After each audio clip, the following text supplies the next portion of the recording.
Hello दोस्तों, मैं सुजाता। आपको मेरी आवाज़ क्लियर आ रही होगी। जैसा कि कल हमने वर्णमाला में स्वर के बारे में पढ़ा था, आज हम नेक्स्ट टॉपिक व्यंजन के बारे में पढ़ेंगे। तो एक एक टॉपिक को धीरे धीरे कवर करेंगे ध्यान से। व्यंजन स्वर का ही भेद हो, मतलब वर्णमाला का ये दूसरा भेद है। वर्णमाला को कितने भागों में बांटा गया है? वर्णमाला को 2 भागों में बांटा गया, स्वर और व्यंजन। तो स्वर के बारे में हम कल पढ़ चुके हैं, आज व्यंजन की बारी है, तो व्यंजन पढ़ते हैं। व्यंजन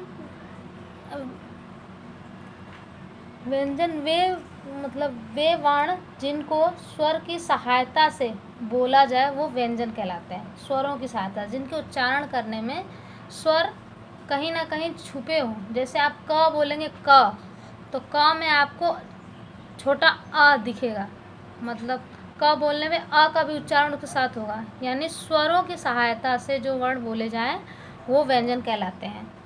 व्यंजन कितने होते हैं? व्यंजन के जो प्रकार हैं वो 6 हैं।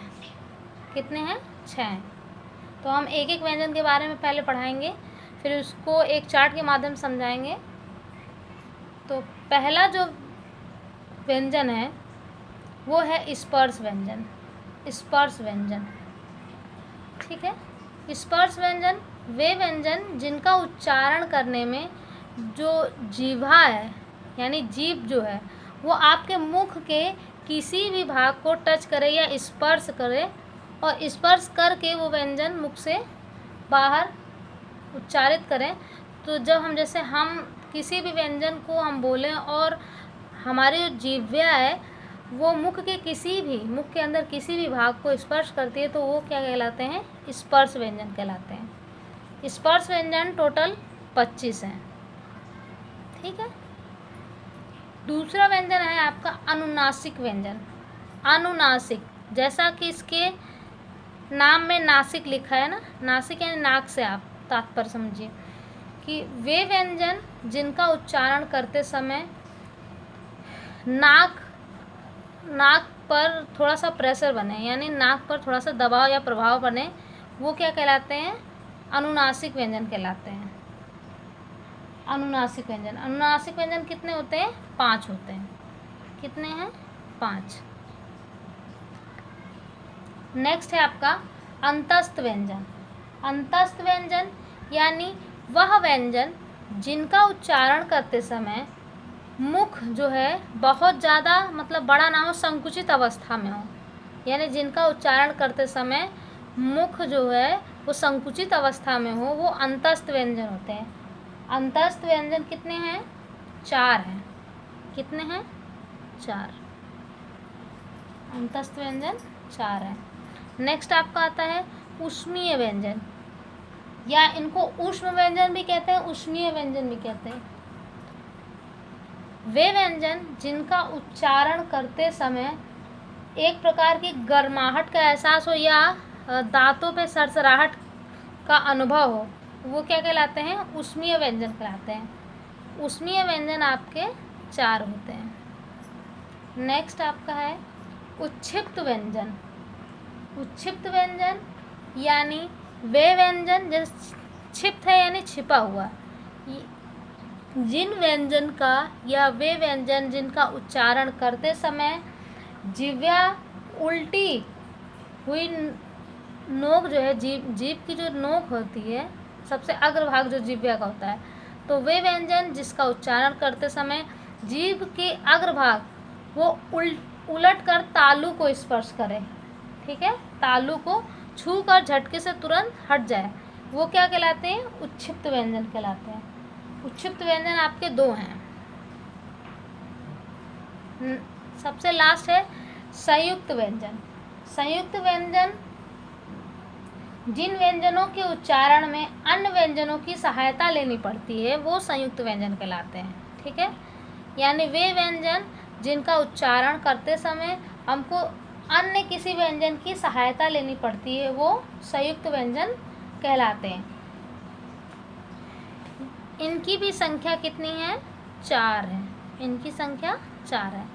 अब आपको समझ में आ गया होगा व्यंजन के 6 भेद हैं। एक बार फिर से रिपीट कर देती हैं। व्यंजन के 6 भेद हैं। पहला स्पर्श व्यंजन, दूसरा अनुनासिक व्यंजन, तीसरा अंतस्थ व्यंजन, चौथा ऊष्म व्यंजन, पांचवा उच्छिष्ट व्यंजन और छठा संयुक्त व्यंजन। अब इन व्यंजनों की संख्या को हम एक चार्ट के द्वारा समझेंगे। देखिए, पहले आप एक कॉपी और पेन लेकर बैठिए और सबसे पहले का से लेकर ज्ञा तक आपको पूरा व्यंजन जो है लिख लेना है। पूरा व्यंजन लिख लेना है। का, खा, गा, घा, ढ़, च, छ, ज, झ, ञ, ट, ठ, ड, ढ, ढ़, त, थ, द, ध, न, प, फ, ब, भ, म, य, रा, ला, व, श, श, ह, छ, त्र, ज्ञ। ठीक है। तो जैसा कि हमने पहले पढ़ा था उसमें ना कि पहला आपका क्या था, स्पर्श व्यंजन था। तो आपका स्पर्श व्यंजन कहाँ से स्टार्ट होगा? आपका स्पर्श व्यंजन का से लेकर पा। ठीक है, का से लेकर पा, ऐसे करके ये पूरा राउंड कीजिए। तो आपका स्पर्श व्यंजन का से लेकर माँ तक जितने व्यंजन आएंगे वो आपके आएंगे स्पर्श व्यंजन में। ठीक है। और इन व्यंजनों को अलग अलग वर्ग में बांटा गया, जैसे का वर्ग, चा वर्ग, ठीक है, ता वर्ग, मतलब ये वर्ग है। मगर अगर टोटल स्पर्श व्यंजन की बात की जाए तो टोटल कितने हैं? 5 हैं। 1 2 3 4 5। तो ये पूरे कितने हुए? 5। तो का से लेकर माँ तक कितने हैं? 25 स्पर्श व्यंजन है। ठीक है। दूसरा व्यंजन हमने पढ़ा था अनुनासिक व्यंजन। अनुनासिक बताया था जैसे संख्या में वो 5 होते हैं। तो ये जो सबसे लास्ट की आपकी लाइन ये 5 में बचती है ना, माँ तक, ड़ से लेके माँ तक, ये आपका अनुनासिक व्यंजन कहलाएगा। क्या कहलाएगा? अनुनासिक व्यंजन। अनुनासिक। इसको बोलते समय देखिए नाक पे प्रभाव पड़ेगा, ड़, या, ड़, न, म, नाक पर प्रभाव पड़ रहा है ना। इसके बाद नेक्स्ट आता है या, रा, ला, वा। ये व्यंजन आपके हैं या, रा, ला, वा। ये व्यंजन आपके अंतस्थ व्यंजन है। क्या है? अंतस्थ, सॉरी, अंतस्थ व्यंजन। अंतस्थ व्यंजन कितने बताए थे? 4 बताए थे, या, रा, ला, वा। इसके बाद श, श, श, ह। ये आपके क्या हैं? इनका श, श, श, ह, इनको बोलते समय एक दांतों में या कह सकते हैं मुख में क्या होती है? सनसनाहट होती है। तो ये क्या हो गया? आपके ऊष्मा निकलती है, तो इनको कह सकते हैं ऊष्मीय व्यंजन। ऊष्मीय व्यंजन ये कितने हैं? 4। ठीक है। और सबसे लास्ट छत्रज्ञ, ये आपका क्या है? संयुक्त व्यंजन है। छत्रज्ञ संयुक्त व्यंजन है। संयुक्त व्यंजन है। अब आपको जैसा कि समझ में आ गया होगा, एक बार फिर से रिपीट कर देती हूँ। का से लेकर माँ तक जितने व्यंजन आएंगे वो आपके स्पर्श व्यंजन होंगे। और स्पर्श व्यंजन वे व्यंजन हैं जिनका उच्चारण करते समय मुख से जीव्या जो होगी वो मुख के किसी भी भाग को टच करेगी, तो वो क्या कहलाएंगे? स्पर्श व्यंजन कहलाएंगे। जैसे आप क बोले, क, च, ट, तो सब में अलग अलग मुख के अलग अलग भाग को स्पर्श करेगी, तो इसीलिए इसका नाम स्पर्श करती है, इसीलिए इसको स्पर्श व्यंजन कहा जाता है। और इनकी संख्या कितनी है? 25 है। और इसमें लास्ट में ये जो है ये 5 आपके होते हैं। इनका उच्चारण करने में नाक से क्या होता है? नाक पर दबाव पड़ता है हल्का, तो इसको क्या कहते हैं? अनुनासिक। इसीलिए इनका नाम अनुनासिक रखा गया, अनुनासिक व्यंजन। इसके बाद य, र, ल, व, ये जो हैं इनको बोलने में य, र, ल, व यानी अंतस्थ, अंदर से य, र, ल, व यानी जीव्या का कोई भाग टच नहीं होगा, अंतस्थ व्यंजन कहलाते हैं। नेक्स्ट है श, श, श, ह। बताया था कि वो व्यंजन जिनका उच्चारण करते समय सनसनाहट या ऊष्मा की अनुभूति होती है वो ऊष्मीय व्यंजन कहलाते हैं। ठीक है। और ये है क्षत्रज्ञ सबसे लास्ट, ये क्या है? संयुक्त व्यंजन है।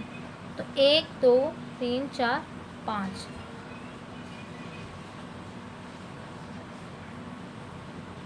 5 व्यंजन है। और सबसे लास्ट आपका आ गया उच्छिप्त। उच्छिप्त, तो उच्छिप्त व्यंजन क्या है? ये और ये, ड और ढ, ये क्या आपका है? उच्छिप्त व्यंजन है। उच्छिप्त, क्षिप्त व्यंजन, इनकी संख्या 2 होती है इसमें, जैसा कि यहाँ लिखा है मैंने। तो अब आपको, आई होप सो, आपको समझ में आ गया हो कि ये कैसे कैसे क्या क्या है। अगर कोई चीज़ ना समझ में आए तो कमेंट बॉक्स में प्लीज़ लिखें और बताएं। ठीक है, बाय बाय।